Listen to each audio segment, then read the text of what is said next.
32페이지입니다. 맞죠? 창세기 강의를 시작하며 17번째 그리스도를 부르는 장자권의 계보 15번째 시간입니다. 자, 창세기 30장 6절 오늘 단에 대해서 시작합니다. 같이 읽어요. 라헬이 이르되 하나님이 내 억울함을 푸시려고 내 호소를 들으사 내게 아들을 주셨다 하고 이로 말미암아 그의 이름을 단이라 하였으며. 자, 단에 대해서 야곱의 축복을 한번 보겠습니다. 창세기 49장 16절에서 18절. 단은 이스라엘의 한 지파같이 그의 백성을 심판하리로다. 단은 길섭의 뱀이요 샛길의 독사로다. 말굽을 물어서 그 탄자를 뒤로 떨어지게 하리로다. 여호와여 나는 주의 구원을 기다리나이다. 아멘. 자, 단은 라헬의 시녀 빌하가 처음 낳은 아들입니다. 라헬이 이제 태문이 열리지 아니하고 이제 그렇게 답답해하고 있을 때, 그때 라헬은 하나님도 마음으로 원망했겠죠. 그러면서 자기를 그렇게 사랑해 주는 신랑을 구박하고 그랬어요. 막 불평하고. 아무래도 부부싸움이 많았던 것 같습니다. 자, 그럴 때 하나님께서 또 이렇게 라헬의 마음을 감동해서 또 이렇게 빌하를 통해서 이렇게 낳게 되는데, 속상했을 거예요. 레아 언니는 남편에게 사랑을 받지 못함에도 불구하고 많은 자녀를 낳게 되는데, 여러분 이거 큰 비밀이 있어요. 오늘 마지막 시간 베냐민 할 때 그때 이 비밀이 또 열려집니다. 왜 그랬을까? 하나님께서 여기 보면 단을 빌하가 낳았어도 누가? 라헬에 있는 거예요. 결국은 이제 호적상은 라헬이에요. 그죠? 자, 그러면 우리가 단을 볼 때 라헬을 한번 봅시다. 라헬이라는 이 히브리어 단어는 라헬 그대로인데요. 뜻이 암양이란 뜻입니다.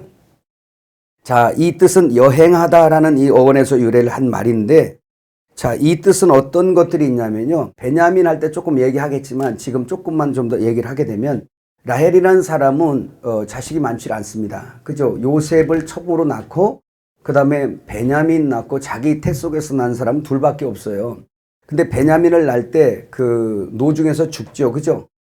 예. 그래서 가나안 땅까지 당도하지 못하고 여행 중에, 암양은 교회를 표상하고요. 그죠? 근데 여행 중에 거기서 죽어요. 그러면 이것을 무슨 그림을 여러분 그려내겠어요? 레아와 라헬 사이에, 레아는 이방인 표상으로 만일에 한다면, 왜냐하면 신랑 사랑을 누가 많이 받아? 라헬이 받죠. 예수님이 어디서 오세요? 누구 사랑했어요? 우리를 먼저 사랑했나요? 아니에요. 유대인을 먼저 사랑했어요. 그래서 정통파라고 막 그러잖아요. 그래서 유대인들이 망하는 이유, 노중에 죽는 이유가 뭐냐면 다 자기의 교만과 의 때문에 그런 거예요. 라헬이 그런 성품이에요. 그래서 그들은 천국까지 못 가고 이 세상에 가는 길에서, 왜? 그들이 먼저 사랑받았어요. 그럼에도 불구하고 그 속에선 많은 자녀가 나지 아니하고, 예수님이 유대인 안에서 오잖아요. 그리고 거기서 그 중에 얼마를 낳아요. 그리고 나서는 다 죽는 겁니다. 자, 이것은 또 어떤 것을 이야기를 하고 있냐면, 노중에서 죽어야 되는 이유는 우리의 옛사람의 표상이에요. 유대인들의 교만과 그들의 율법적 의에 대한 자기의의 교만과 이런 것들은 오늘 이방인들이 자기 자아 우상 숭배에 빠져서 자기 왕됨을 주장하며 사는 그 의하고 별반 다를 게 없단 말이에요. 유대인들은 거기에 플러스 알파 해가지고 종교적 의의를 추가한 것뿐이고, 결국은 하나님으로부터 독립된 자기가 왕됨의 의의를 따라 사는 사람들이에요. 그래서 그것은 어떤 것으로 표상이 되냐면 드라빔의 우상으로 표상이 되는 거예요. 라헬이 뭘 숨겨 갖고 나와요? 드라빔 갖고 나오잖아요. 그것은 바로 뭐냐면 이것이 우리를 복줄 것이다, 이것이 나의 신이다 라고 하는데, 지금까지 엘림에서 얘기하는 것처럼 가장 우상의 근본 뿌리가 뭐라고 그랬어요? 나라고 그랬어요. 자기의. 예수 없는 자기의가 가장 아주 그냥 우상의 뿌리입니다. 그래서 자기가 중심돼서 자기가 복받겠다고 다른 우상도 섬기기도 하고 하는 거예요. 그거 다 나타난 열매들일 뿐이에요. 근본적으로는 자기가 하나님, 자기가 왕. 그래서 우리가 헬레어로 이디오스라는 말을 많이 썼죠. 자기로부터 자기에 관한 자기의 소유. 그래서 그 자기 우상이 가장 깊은 뿌리다. 그것이 여기서 라헬에게는 지금 뭐로 표현이 되는 거죠? 드라빔 우상으로. 그래서 그걸 쌓고 가기 때문에 그걸 가지고는 드라빔을 직선적으로 얘기해 봅시다. 우리의 의 갖고는 천국에 못 들어가. 드라바임의 우상을 가지고는 천국에 못 들어가. 노중에서 죽어야만 되는 여자예요. 그래서 이스라엘 백성들이 광야에 나와서 엎어져 죽어야 되는 게 바로 옛사람이거든요. 오늘 우리가 이 광야 생활하면서 내가 죽어야 되는 거예요. 라헬은 바로 그런 표상의 여자란 말이죠. 암양은 교회예요. 그러니까 라헬은 이스라엘의 편이라며 레아는 이방인 편이었단 말이에요. 그래서 우리 주님이 레아를 통해서 많은 자녀를 생산하는 것처럼 오늘 교회를 통해서 하나님의 나라가 아주 그 이스라엘보다도 엄청나게 많은 자녀를 생산하게 된다는 거 기억하고 넘어갑니다. 그래서 오늘 우리도 신부단장의 핵심은 바로 그런 거예요. 우리 속에 있는 라헬이 하나님이 인도하시는 이 광야에서 어떠한 과정을 거치면서 내 안에 있는 라헬은 노중에 다 죽어야 됩니다. 끝나야 돼요. 그래야 당도해요, 목적지까지. 십자가가 무슨 역할을 하는 거죠? 예, 노아 홍수 심판이나 광야 심판이나 또 뭐예요? 홍해 심판이나 요단강 심판이나 침례, 할례 다 한 맥이에요. 정신으로 하나란 말이에요. 그 모든가. 그 할례도 침례도 방법은 달라도 정신엔 똑같단 말이죠. 죽음이에요. 나의 옛사람 끝내밀입니다. 바로 그런 것들을 이야기하고 있는데 내 속에 있는 라헬이 죽어야 돼요. 이스라엘 백성들 광야에서 노중에 죽는 것처럼 라헬도 노중에 죽어. 이유는 뭐예요? 우상 때문에. 근데 먼저 사랑받았거든요. 이스라엘이 먼저 사랑받았어요. 더 많이 사랑받았어요. 우리는 아주 그냥 개 취급받을 때. 그러니까 레아보다 누구를? 라헬을 야곱이 오직 사랑하는 거예요. 이런 일련의 그림들이 그 속에 감추어져 있어요. 아멘. 이를 통해서 하나님의 행하시는 그 인도하시는 방법을 알면서 우리는 처음부터 예수님의 사랑을 그렇게 받은 사람들이 아니잖아요. 그러니까 그냥 자녀를 하나 날 때마다 주님 사랑 받겠지. 여러분 지금 그럴 걸 아마? 내가 한 사람 전도하면 우리 주님 저 하겠지라는 마음으로 레아가 돼가지고 열심히 전도해요. 네, 그래서 우리 교회에서 그 구원을 받으시고 저기 유재필 목사님 교회 가서 신앙생활하는 우리 저기 박미경 사모님의 고모인가? 고모지? 예. 저희 교회에서 구원받았잖아요. 그리고 치료받으러 와서 치료도 받고 구원도 받고 그러고 올라가셨어요. 그래가지고 유재필 목사님 교회 가서 몇 년째 전도왕을 하고 있어요. 그 몇만 명 되는 교회에서 전도왕을. 요번에 또 했다고 또 막 와가지고. 그래요. 전도 열심히 하느라고 저는 잊었어요. 처음에는 뭐 우리 친정끼리 막 이러시더니 이제 연락도 안 하고. 그럼 오거나 말거나 그냥 이제 어차피 하나님 나라에서 열심히 전도하니 그 소식 들으니까 저는 배나 기쁘고 얼마나 좋은지 몰라요.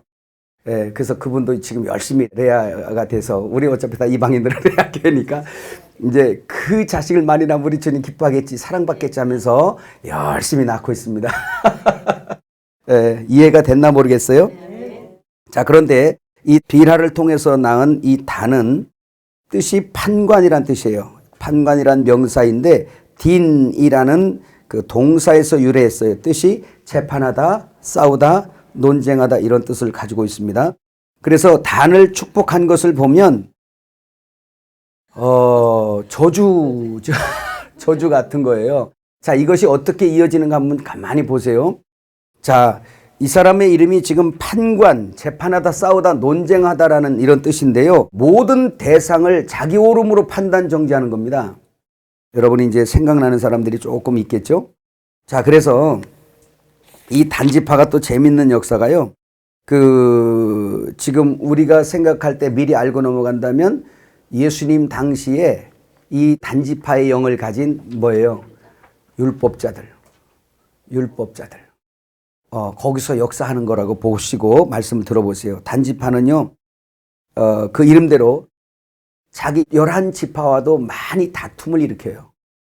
이 사람들이 가나안 정복 후에도 계속 다툼을 일으키고 그렇게 하는데 왜 그러냐면 자기 고집도 있지만 자기의 법대로 그렇게 법을 가지고 나와서 그렇게 얘기를 하는 거예요. 땅 분배를 가지고도 싸워요. 막 이게 합당치 않냐 하면서 막 싸우는 거예요. 그래서 우리 속에서 그렇게 자기 오름으로 다른 사람의 마음을 상처를 입히고 그러면서까지도 싸워 이기려고 하는 것이 있다면 내 속에 단이 살고 있구나라는 걸 꼭 기억하시길 바랍니다. 자기의 오름으로 남을 해하는 것입니다. 사사기 18장에 보면 이스라엘이 가나안 땅을 정복하고 땅을 아직 분배받지 못했을 때 단지파가 정탐꾼 5을 뽑아서 라이스 지역으로 보냅니다. 이것은 무슨 얘기냐면 단지파가 우리도 땅을 줘야 된다, 더 줘야 된다 막 이렇게 하니까 그러면 가서 점령해서 가져봐라 이렇게 얘기를 했어요. 상세한 얘기는 할 수 없고, 그래서 단지파에서 5명의 정탐꾼을 차출을 해서 그리로 보냅니다. 가는 지역에 에브라임 산지가 있는데요. 거기에 가서 이제 미가의 집을 당도한 겁니다. 그곳에 가니까 너무 잘 사네, 이 사람들이. 이 미가의 집이 너무 잘 살아요. 그래서 거기서 보니까 그 집이 우상을 섬기고 있는 거예요. 참 하나님의 백성들이 정신 차려야 되는 이런 건데, 단지파가 거기 딱 가서 보자마자 와, 이 사람들이 잘 사는 비결이 이거구나라고 그때 이것에 꽂힌 거야. 우리 언어로 말하면 꽂혔어.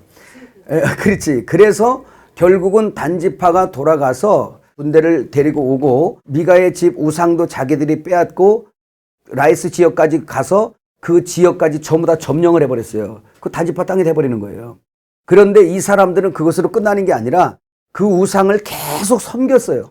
그래서 하나님의 미움을 받아요. 어디까지 가냐? 북이스라엘 약 200년까지 아수르 왕에게 그 공격을 당할 때까지 이 단지파는 계속 우상을 그거를 섬겨요. 그리고 나서 단지파는 역사 속에서 사라져가요. 없어져 버려요. 계시록에서도 그 축복에서 사라져 버립니다. 자, 이런 단지파인데 이 사람들은 하여튼 싸우기를 좋아하고 말 그대로 이름값대로 자기의 법을 가지고 판관 노릇하며 다투고 쟁투하는 거예요. 이해가시죠? 자, 그래서 뭐라고 축복했어요? 길섭의 뱀이요 샛길에 독사로다 이렇게 해요. 그러면서 뭐라 그러냐? 말굽을 물어서 그 탄자를 뒤로 떨어지게 하는 거. 여러분, 예수님의 발꿈치를 무는 것이 뭔지 아시죠? 이제 바로 그 뱀을 얘기하는 건데, 독사라는 이 말은 히브리어로 쇠피폰, 뿔 달린 뱀이라는 말인데요. 슈프라는 말에서 왔어요. 그 뜻이 뭐냐? 입을 크게 벌리다, 물어뜯다, 상하게 하다 라는 그런 의미를 갖고 있습니다. 그렇다면 여러분 생각이 날 거예요. 예수님께서 마태복음 23장 33절에 이렇게 말씀했어요. 같이 읽어볼까요? 뱀들아, 독사의 새끼들아, 너희가 어떻게 지옥의 판결을 피하겠느냐. 그러니까 단지파의 그 흐르던 영이 어디로? 율법자들에게로 간 거죠. 거기서 동일하게 자기들의 입의 말로 예수님의 발꿈치를 무는 거죠. 그래서 상하게 하는 거예요. 이것은 이미 오래전부터 예언된 거죠. 그래서 그 사람들이 이제 바리새인 율법사 막 그러고 있는데, 우리가 공부한 것처럼 바리새인은 파리사이오스라는 말 무슨 뜻이었어요? 분리주의자, 배타적 신앙이라는 뜻입니다. 이 말은 무슨 말이냐면, 자, 이제 여기를 볼까요? 그냥 보시고 들으세요. 예수님께서 말탄자로 오시는 거잖아요. 근데 이 세상에 오셨을 때 예수님 앞에 우리가 그토록 많이 들었던 거, 이 바리새인 율법사 서기관 화했을진저 이 독사의 자식들 하면서 막 그랬잖아요. 이 사람들이 자기들의 율법을 가지고 예수님을 지금 물고 뜯는 거예요. 이 사람들이 입을 크게 벌렸다는 얘기는 말이 많은 거야. 무슨 말? 자기들의 오름의 율법의 의를 가지고 예수님을 다 판단하는 거예요. 예수님 설교할 때마다 가가지고 다 정보원을 보내. 오늘 그 신천지가 막 그러는 것처럼 막 보내잖아, 숨어서. 그럼 거기서 다 듣고 와서 돌아가서 회의하는 거예요. 우리의 율법을 대비해서 이 사람이 율법을 어기는 거 아닌가 봐라 하면서 그때 서기관들 다 결집해서 회의하는 거예요. 죽여 살려, 이제 이거 결정하는 거예요. 죽여 살려. 이 사람을 죽여 살려 라고 하는 거예요. 자기의 의가 왕이 된 사람들이에요. 로마와 결탁되었어요. 예수님과 제자들이 모든 사람들에게 천국의 복음을 전할 때에 이 사람들은 말로 그들을 방해하고 그들을 잡는 거예요. 결국 나중엔 다 죽이는 곳으로 가잖아요. 죽이는 것은 짐승한테 시키는 거고, 자기들은 입을 크게 벌려서 판관 노릇만 하는 거예요. 그래서 그 사람들은 소리만 쳐. 십자가에 달아라. 십자가에 달아라. 액션은 누가 하는 거예요? 로마 군병이 하는 거예요. 이 단을 써버린 이 그 영이 있잖아요. 그 영은 그 바리새인들 속에서 역사했어요. 그러면서 자기들이 입을 크게 벌려서 누구에게? 용에게 오히려 접속이 돼 있으면서 예수님을 그냥 자기들의 율법 가지고 말 가지고 입을 크게 벌려서 그 발꿈치를 물어버린 거예요.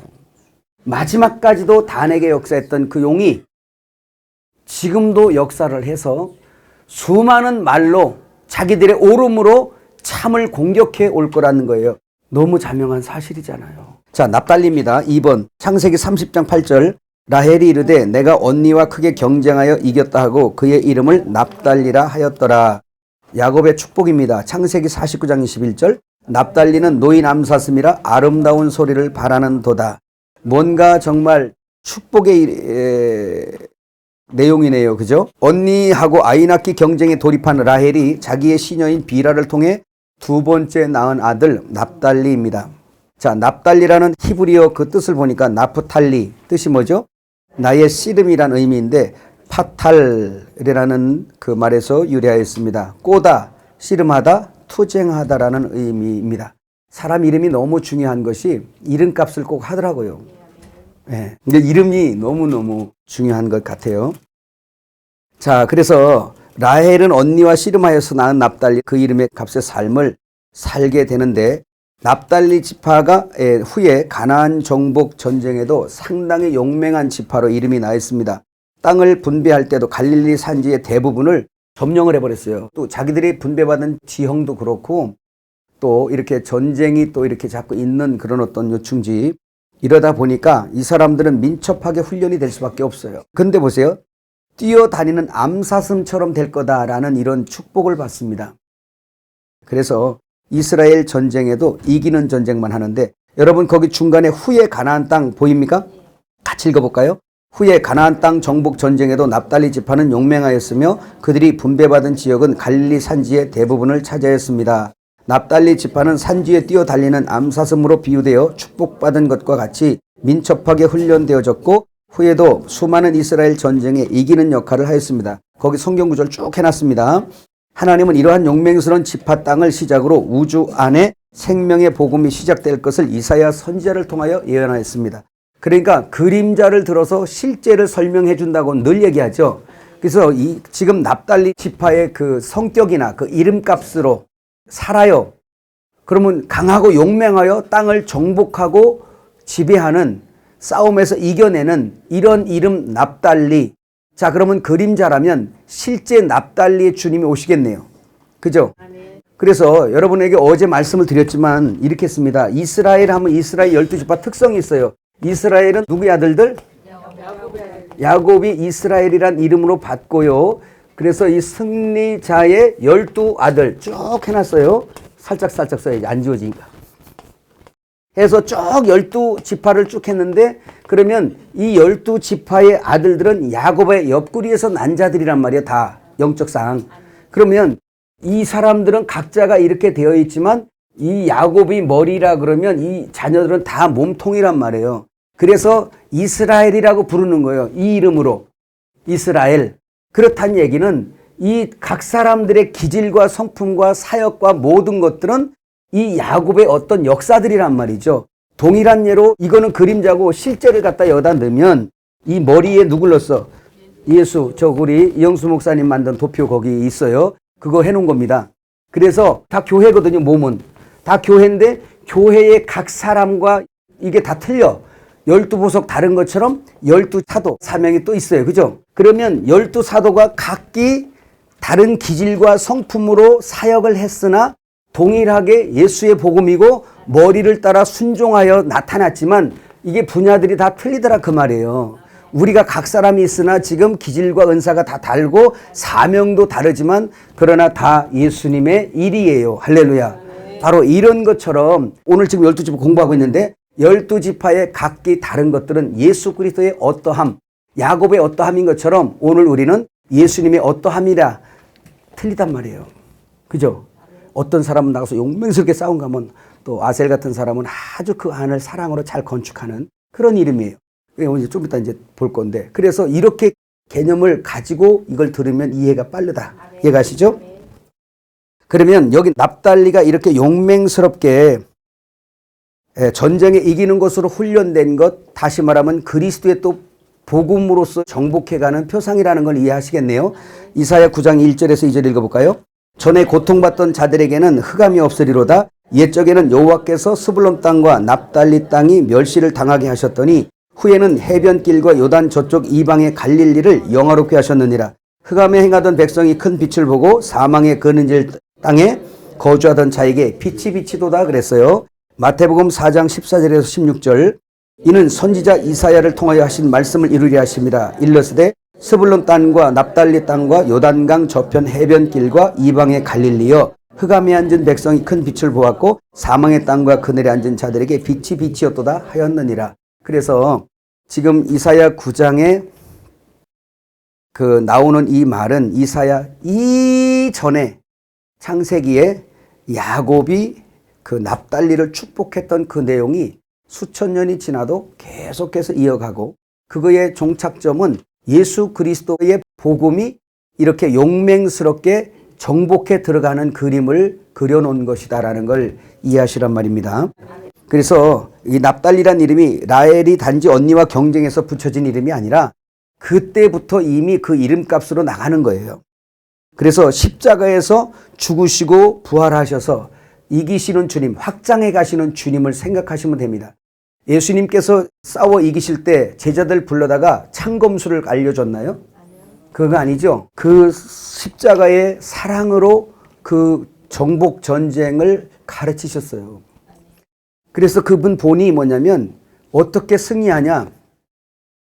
많은 사람들은 이 세상의 사고를 가지고 있기 때문에 예수님이 오시면 정말 말 타는 훈련부터 시작해서 그 훌륭한 군병들 내지는 천군 천사를 동원해 가지고 세상을 정복하는 훈련을 시키는 그런 부분이 아니고 이렇게 육신적으로 막 싸우는 그런 훈련 시킨 게 아니라 진짜 싸움의 끝은 이거다라고 하고 간 것이 마지막 요나의 표적 십자가 사건이었어요. 죽음으로 이기는 거예요. 사망은 죽음으로 이겨준 거예요. 이해가시죠? 죽은 자 살리려면 내가 죽으란 얘기예요. 진짜 용맹한 건 바로 그런 거라니까. 그래서 예수님이 사나이 중에 사나이예요. 왜 그러냐? 여자 위에 목숨 걸었거든요. 이해가셨어요? 그 진짜 사나이는 칼 들고 조폭처럼 말이야 막 하면서 여자도 때리고 막 난리치면서 말이지 무시하고 이게 남자가 사나이가 아니고 진짜 사나이 중에 사나이는 여자를 위해 목숨 거는 거예요. 우리 예수님께서 우리 여자인 우리 교회를 얻으시려고 십자가에서 자기 목숨 내놔버렸거든요. 그게 남자라니까. 근데 우리 깡패들은 뭐라 그래요? 자식이 여자 하나 때문에 찔찔 짤고 그래. 아니요. 예수님 여자 때문에 그냥 밤에도 가 우시고 아버지 들으심 이름 뭐였어? 시몬. 예, 시몬이신 주님이 또 가서 겟세마네 가서 주여 저들의 죄를 저들에게 돌리지 마세요. 뭐 이런 거 있잖아. 그렇게 이겼단 말이에요. 제자들에게 그 전쟁 알려준 거예요. 그 납달리라는 이름으로 그 값으로 살게 하고 그건 그림자수로 실제였죠. 근데 이것이 결국은 납달리의 예수님께서 이제 이 세상에 오셔서 복음으로 용맹하게 자기 생명까지 내놓고 이제 그 복음으로 말미암아 이 지금 어두웠던 흑암의 세력을 밝히는 복음의 확산을 하셨구나. 이걸 보라는 거예요. 그럼 우리도 아셀같이 정말 평화와 어떤 사랑으로 잘 건축하는 지파가 있는가 하면 선두에 나가서 목숨 내걸고 또 싸우는 이런 이사갈이나 어떤 이런 납달리 같은 이런 또 지파가 있는 거예요. 오늘 교회 안에도 난 이렇게 하는데 너네 안 해. 이렇게만 말하면 안 돼요. 그 모든 것들을 사령관이신 군대 장관이신 예수님이 다 위치 배정하고 그 임무를 다 주는 거예요. 그래서 엘림은 누가 잘한다고 난 무시하면 안 돼요. 그래서 여러분 그거 얘기했지. 나사론의 집 간증 얘기했잖아요. 나사로는 아무것도 해낸 게 없어. 보니까 무슨 마르다처럼 가서 부엌에 가서 열심히 뛰는 것도 아니야. 사람들이 볼 때는 진짜 나사로가 진짜 얄미워. 왜 그러냐? 무덤에서 죽었다 살아나고 가만히 예수님 앞에 앉아있네. 근데 나사로는 앉아있는 자체가 간증이야. 뭐요?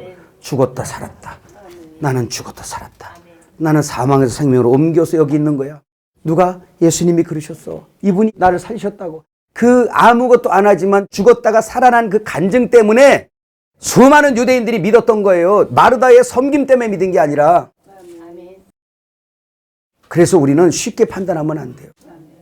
어떤 이는요, 사지가 없는 장애인도요, 몸송한 사람이 할 수 있는 걸 아무것도 못하는데 단지 그 몸에서도 불평하지 않냐고 감사하며 예수를 시인하고 인정하는 그 사람 앞에서 무릎 꿇어지는 거예요. 그래서 여러분 그 나사로의 간증이 있는 거 우리 인정하고, 마리아처럼 정말 말씀을 사모해서 듣는 그런 것도 인정하고, 마르다처럼 더 막 좀 부지런히 봉사하는 것도 인정하고, 그러나 성도라면 그 모든 세 가지는 다 간증을 가지고 있어야 됩니다. 가장 첫 번째가 뭐예요? 죽었다 살아난 간증을 가지고 있어야죠. 그게 성도의 시작이라는 걸 꼭 기억하시길 바랍니다. 그래서 스불론 땅과 납달리 땅과 요단강 저편 해변과 이방의 갈릴리여, 그래서 이 지역에서부터 복음이 많이 확산된다라는 거 이해하시길 바랍니다. 자, 한번 또 넘어가 봐요. 우리 여기서 갓 합시다. 세 번째 갓. 창세기 30장 11절. 레아가 이르되 복되도다 하고 그의 이름을 갓이라 했으며. 자, 야곱이 축복한 거 창세기 49장 19절. 갓은 군대의 추격을 받으나 도리어 그들을 추격하리로다 그랬어요. 갓은 레아가 자기 태가 멈춘 것을 보고 시녀인 실바를 통해서 낳은 아들입니다. 이 갓은 우리가 지금까지 들었지만 성격이 대단하죠. 갓은 군대의 추격을 받으나 도리어 뭐예요? 그 뒤를 이거 참 황당한 일이죠. 추격하던 사람 입장에서 엄청 황당한 일입니다. 이게 진짜 용맹한 거죠. 그래서 제가 어제 그 얘기한 거예요. 왜 이스라엘 백성들 이 12지파가 다 성격들이 다 이 모양일까? 라고 봤더니 두 집안이 보통 내게도 집안들이 아닌 집안이 사돈을 맺어가지고 거기서 그 집 아들이나 이 집 뭐예요? 딸이나 이게 보태 놓으니까 이 아들들이 이게 다 난리 내는 아들들이요. 그런 거예요. 그래서 그렇게 됐다는 걸 기억하시길 바래요. 그러니까 이렇게 속이고 싸우고 막 이런 집안들끼리 만나서 사돈 맺어 결혼해가지고서 새끼들을 낳으니까 전부 다 싸움꾼들만 나오는 거예요. 싸움의 전문가들이 나오는 거예요. 최소한 훈련이 안 됐으면 기질상 싸움꾼들이 나오는 거예요. 참 기가 막히죠. 갓이란 이름은 히브리어로 가드, 구두란 말에서 유래한 말인데 뭐예요? 공격하다, 침략하다라고 하는 거예요. 이렇게 하면 이건 세상적인 도덕적 입장에서 보면 참 못된 사람들이네. 맨 침략이나 하고 싸움이나 하고 공격하고 이러는 거. 그렇지만 이 모든 것은 그림자라는 거 아시죠?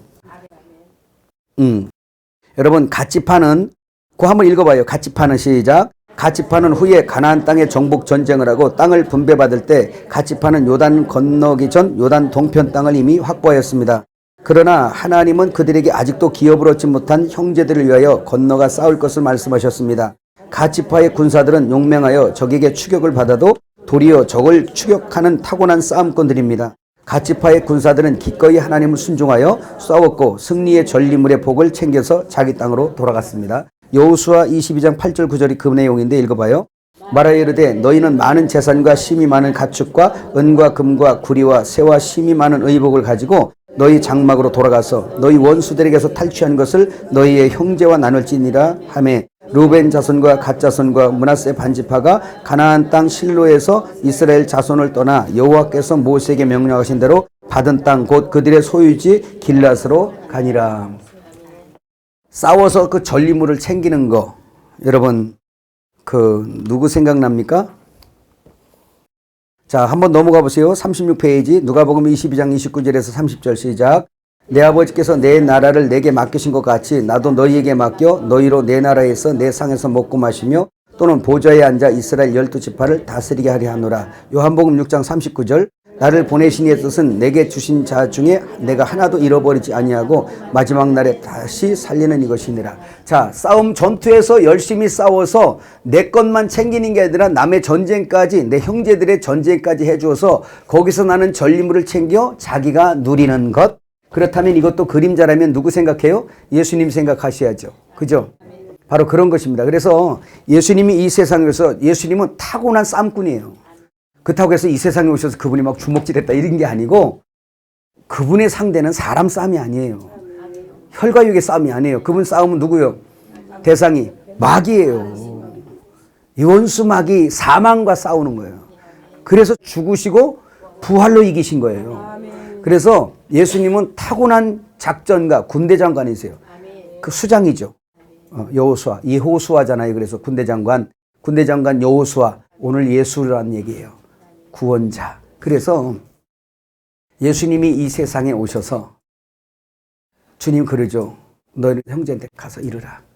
내가 아직 아버지께로 올라가지 아니했다고. 내 형제 곧 너희 형제 곧 내 하나님 곧 너희 하나님에게 올라간다라. 나의 하나님 곧 너희 하나님에게 올라간다라. 너희 아버지 곧 내 아버지에게 올라간다라. 이런 내용이에요. 그렇게 하신 것은 바로 그냥 우리를 친구라 하시고 우리를 같은 형제라 하셨어요.